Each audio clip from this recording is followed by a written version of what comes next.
Raghav ji, Quint और Quint Hindi में आपका बहुत बहुत स्वागत है।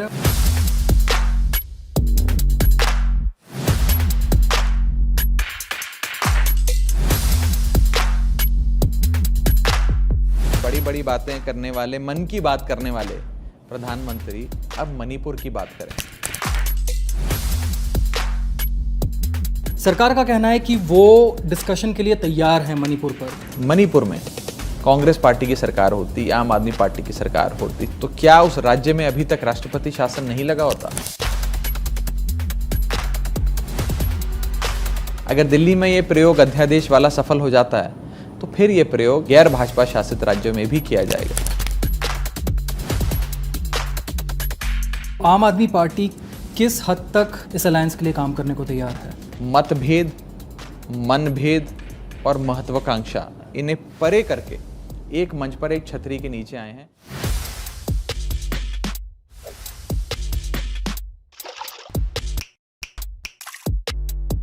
राघव जी, क्विंट और क्विंट हिंदी में आपका बहुत बहुत स्वागत है और हमारे शो बड़ी बड़ी बातें पर आपका बहुत बहुत स्वागत है। This term can be construed in a lot of ways. According to you, कौन करता है देश में बड़ी बड़ी बातें? देखिए, मैं तो बस यही कहूँगा, बड़ी बड़ी बातें और बड़े बड़े कामों में ज़मीन आसमान का अंतर होता है। बड़ी बड़ी बातें आजकल तो इस देश में देश के प्रधानमंत्री सबसे ज़्यादा करते हैं, लेकिन मणिपुर की बात नहीं करते हैं। और सदन के भीतर भी मैं लगातार ये कहता हूँ कि बड़ी बड़ी बातें करने वाले, मन की बात करने वाले प्रधानमंत्री मन की बात छोड़कर अब मणिपुर की बात करें।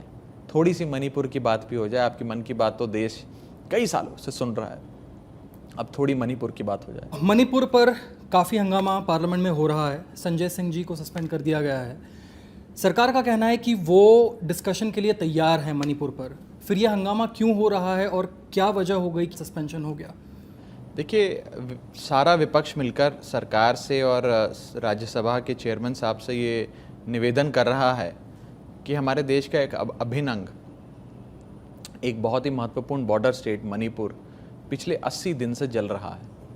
और वहाँ पर जो हैवानियत भरी घटनाएं और उसके वीडियोज़ और तस्वीरें सामने आ रही हैं, उसने मुझे लगता है पूरे देश की आत्मा को झंझोड़ के रख दिया है। तो मणिपुर पर बहस हो, चर्चा हो, लेकिन केंद्र सरकार शायद बहस और चर्चा नहीं चाहती है, इसीलिए सदन को नहीं चलने दिया जा रहा। विपक्ष तो रोज़ मांग करता है चर्चा हो। मैंने खुद जितने भी दिन मानसून सत्र में राज्यसभा का सेशन बैठा है, हाउस की सिटिंग हुई है, उन सारे दिनों पर नोटिस देकर बहस की मांग करी है। एक भी दिन हमारा नोटिस स्वीकार नहीं होता है। देखिए, आपको समझना पड़ेगा कि अगर संसद, जो भारत देश के लोकतंत्र का सबसे बड़ा मंदिर है, अगर उसमें एक राज्य पर हो रही आक्रमण और राज्य के भीतर चल रहे एक इंटरनल डिस्टर्बेंस पर, जिसमें लाखों लोग बेघर हो गए, कई लोगों की मौत हो गई, crimes against humanity, crimes against women लगातार वहाँ बढ़ते जा रहे हैं, अगर उस पर संसद में चर्चा नहीं होगी तो कहाँ होगी?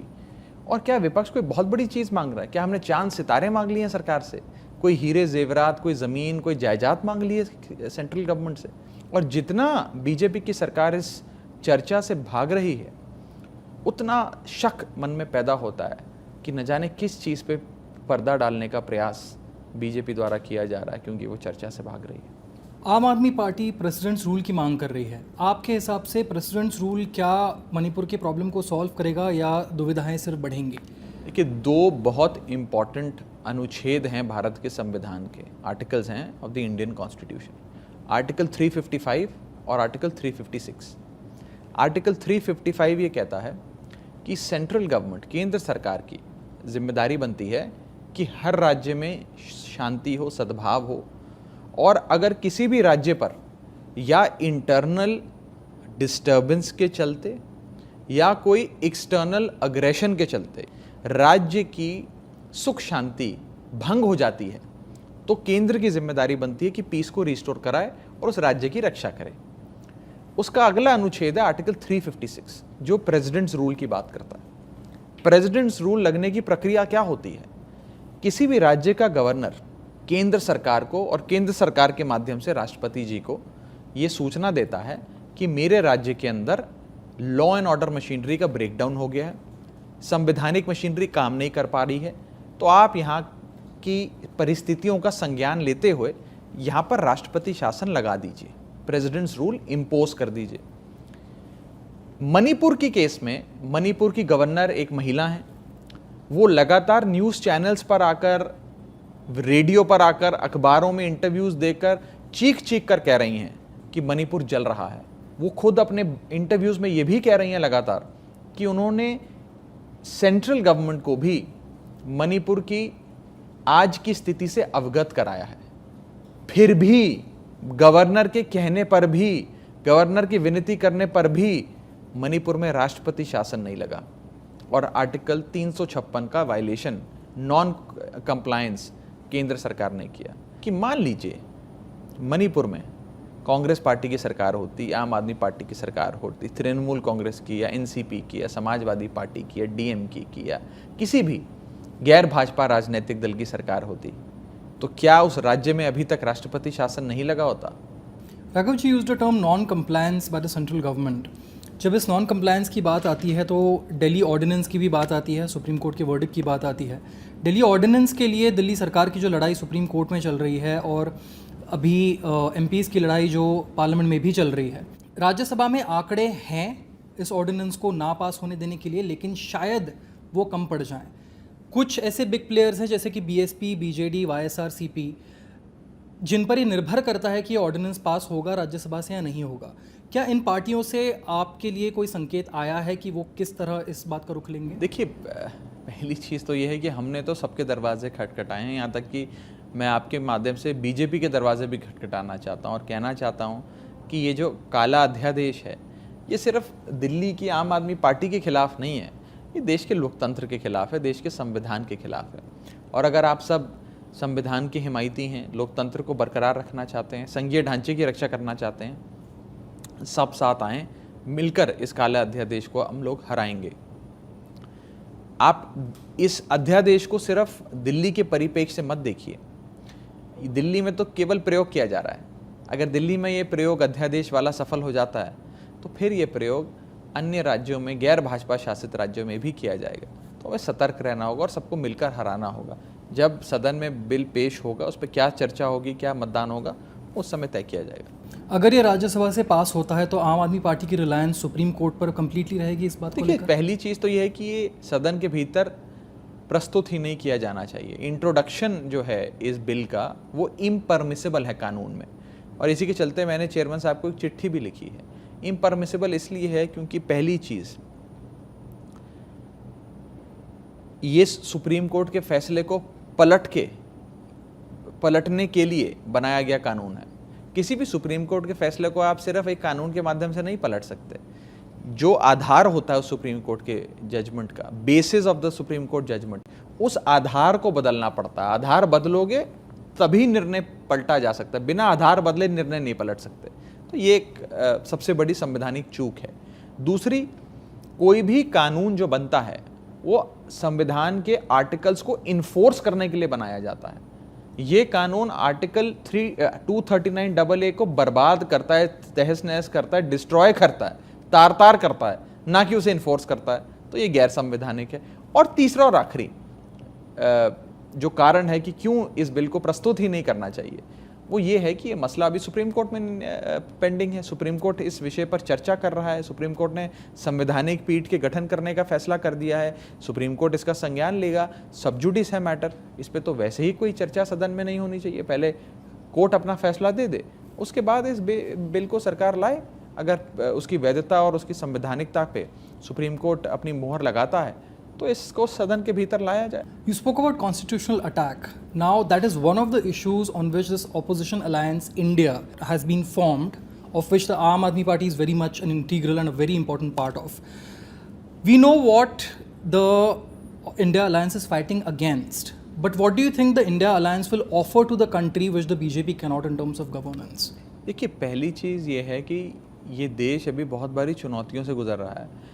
Inflation and price rise, unemployment, crony capitalism, बहुत सारे इकोनॉमिक और सोशल चैलेंजेस से ये देश जूझ रहा है। और अब नेशनल सिक्योरिटी का चैलेंज हमारे सामने है, जिसमें हमारा एक राज्य देश का मणिपुर बहुत सारी परेशानियों से जूझ रहा है। And BJP has miserably failed at providing law and order and proper security, peace, harmony to the state of Manipur. ये तमाम चैलेंजेस को रिजॉल्व करने के लिए और एक आज के युग के भारत की एक नया ब्लूप्रिंट बनाने के लिए ये सारे पार्टनर्स साथ में आए हैं, सारी पॉलिटिकल पार्टी साथ में आई हैं।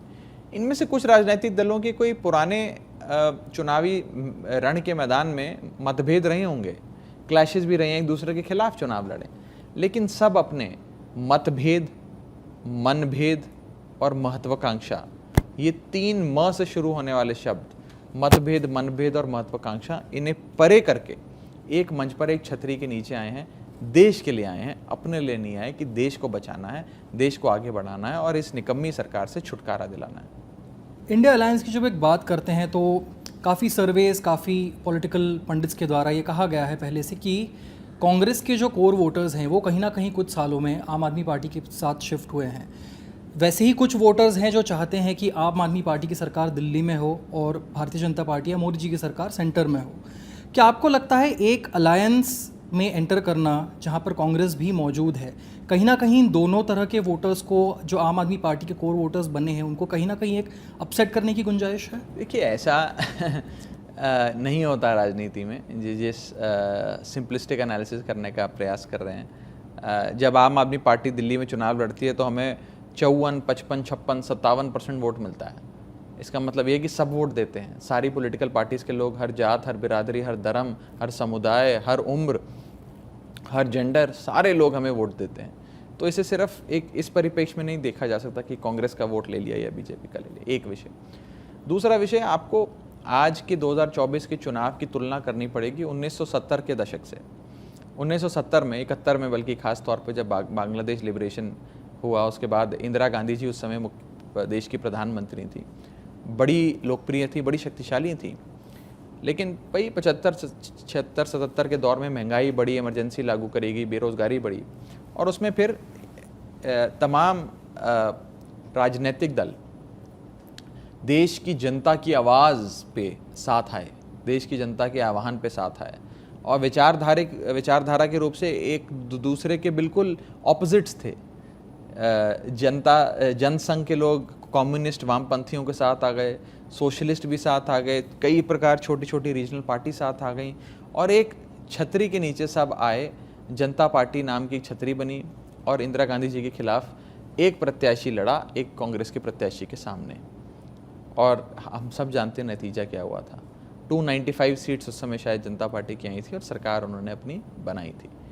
तो कहने का मतलब यह है कि जब जब देश की जनता मांग करती है एक विकल्प की, और ये मांग करती है कि सब साथ आओ और एक सत्ता के नशे में चूर जो सरकार है उसे हटाओ, तो अपने आप लोग साथ आते हैं और कारवां बनता जाता है। अलायंस की जब हम बात करें तो आम आदमी पार्टी किस हद तक सारे इश्यूज साथ में लेकर, सारे डिफरेंसेस साथ में लेकर इस अलायंस के लिए काम करने को तैयार है? देखिए, आगे अब अलायंस जैसे जैसे चलेगी तो आपको उसके बारे में और सूचनाएं समय समय पर मिलती रहेंगी।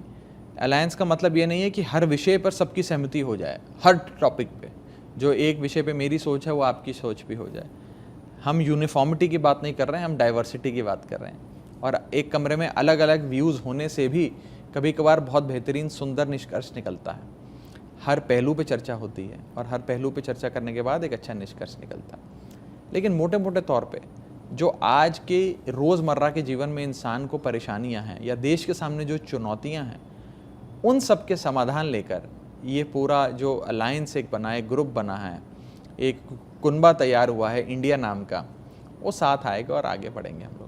Because you spoke about diversity and multiple views in one room, as a leader, do you see any positives in the BJP and the Congress?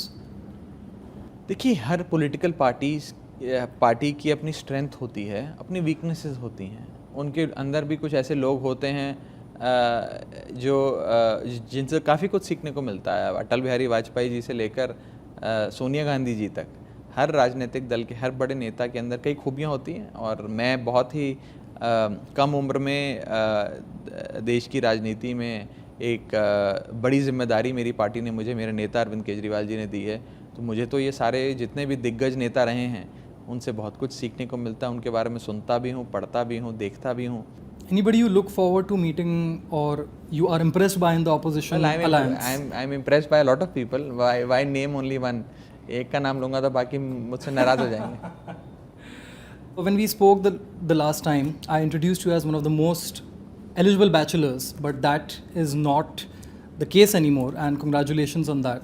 Has life changed after the engagement? Do people see you differently? Do party colleagues see you differently?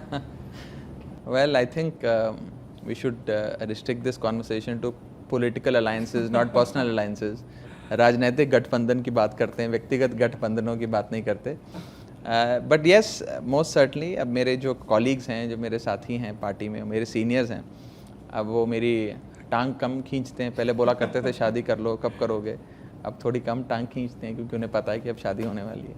Thank you so much Raghav ji, thank you for your time. क्विंटर क्विंट हिंदी के लिए आपका समय देने के लिए बहुत बहुत शुक्रिया. Thank you so much.